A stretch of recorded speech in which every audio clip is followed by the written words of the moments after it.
We need to get our customers right, because quite simply, without customers, you don't have a business, right? So it probably is the most important thing you need to focus on. And this afternoon, in the 30 minutes or so, we're going to look at some strategies, some really deep insights. I'm happy to share with you what is going on today, because our world is getting more and more tough and confusing, trying to figure out journeys, customer journeys, the attribution, where they're coming from, what channels, what are they clicking, where are they going to. It's not easy. So we need to today's about taking a step back.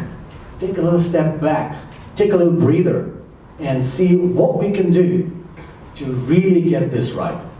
And let's take a look at what some of the companies are doing that are creating these amazing customer experiences that keep getting customers back, and to Jeff's point, increasing that LTV, that very critical LTV that everyone's looking for, the customer lifetime value. So it's really the sum totality of how your customers engage with your company and your brand. And today, there's touch points. And we talked about, Jeff mentioned these various different brand touch points. They're pretty complicated, right? Someone might have seen an ad, someone might have seen an outdoor piece, someone might have heard something about you from a friend, or recommended something, or bought a piece of material from you, or bought a piece of content from you. So our journeys today are really, really complex. And so my impression of a brand is formed over time across all the multiple touch points that we have with a brand, right? And all the multiple touch points brands offer. So we need to understand that. So 10 years ago, brands were in complete control of the message, of the experience, of everything, right? Whatever a brand said, you pretty much believed, right? Because you trusted brands. You trusted brands in a way, they never questioned that. But today, things have changed. 10 years later, who's in control? The customer. The customer is in complete control.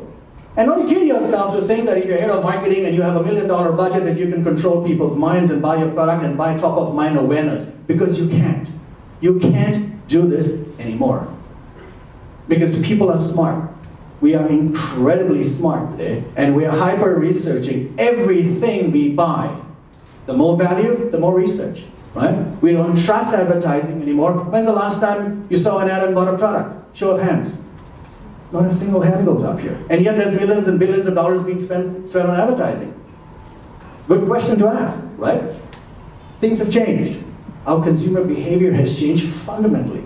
It's a seismic change, and we need to understand what is going on in people's minds, right? Be able to do that. So here's our evolution, right? So we moved on, and now we're deep in the information age. We're bending over into our devices every day. We're walking across. I mean, you can look at Singapore. It's a great example. Look at all the outdoor screens.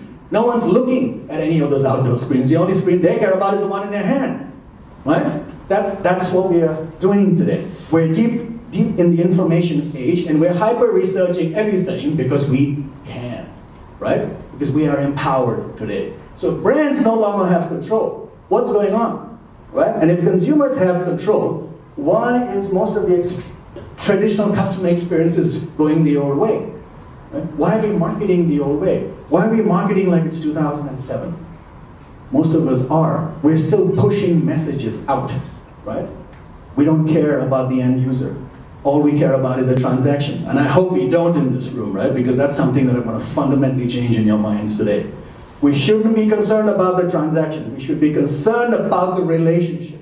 The return on the relationship is the new metric that we should be all worried about and all concerned about. You need to write this down, okay? ROR, you heard it here. Let's look at some statistics. We love statistics, right? So 500 billion spent. A lot of Jeff's charts were interesting in the top line revenue of the company. 500 billion spent on marketing, out of which only 9 billion spent on customer service. There's a bit of a mismatch here. Customers are willing to pay a lot more just to experience amazing service, right? So, is your brand, is your company in a position to leverage that big shift that's happening right now? Good question to ask. 5% increase in retention.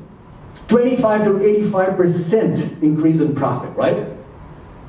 Now, I consult with a lot of companies, and I work with startups as well, and the one thing everyone's obsessed with is new customers. We want new customers, right? We want, how many do you have right now? 25. wow, you have 25 customers, but you want 100, you want 200.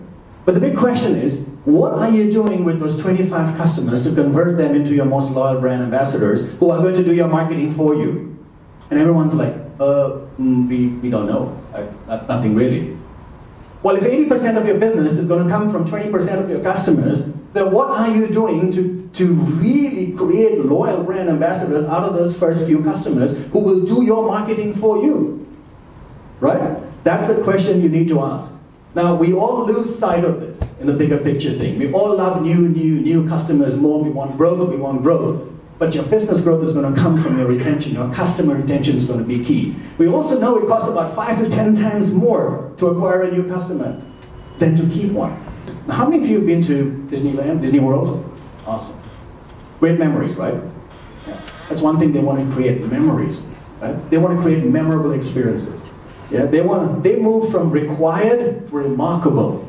They have this required to remarkable journey. What can I do to create an unbelievable experience for you is really what they're looking. So fundamentally, they're looking at how can I create a multi-sensory experience for everyone coming into the theme park.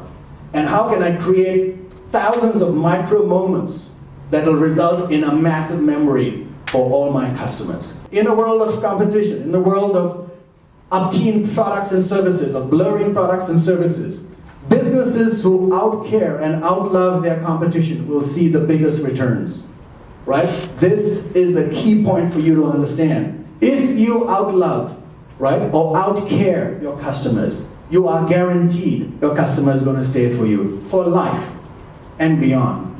But they will be, yeah? So you need to be in the love and outcare business. That's what you really need to understand. Because today, unlike yesterday, customers were benchmarking your services against competitors, right? In your area. I was looking at, okay, this is the supermarket I go to, I look to another supermarket. But today, they are benchmarking you against the best in the world. When I go online, I'm thinking of Amazon, okay? I want that experience. When I buy something on a store, I'm thinking of Apple. That's the benchmark. It has raised. It has gone up. It's no longer your competitors. It is the best in the world that people are experiencing. So you need to up your game. We all have to up our game today because our expectations are way up there because we're experiencing phenomenal customer experience today from these top brands, right? So you need to understand that even as a small business, to be able to get there.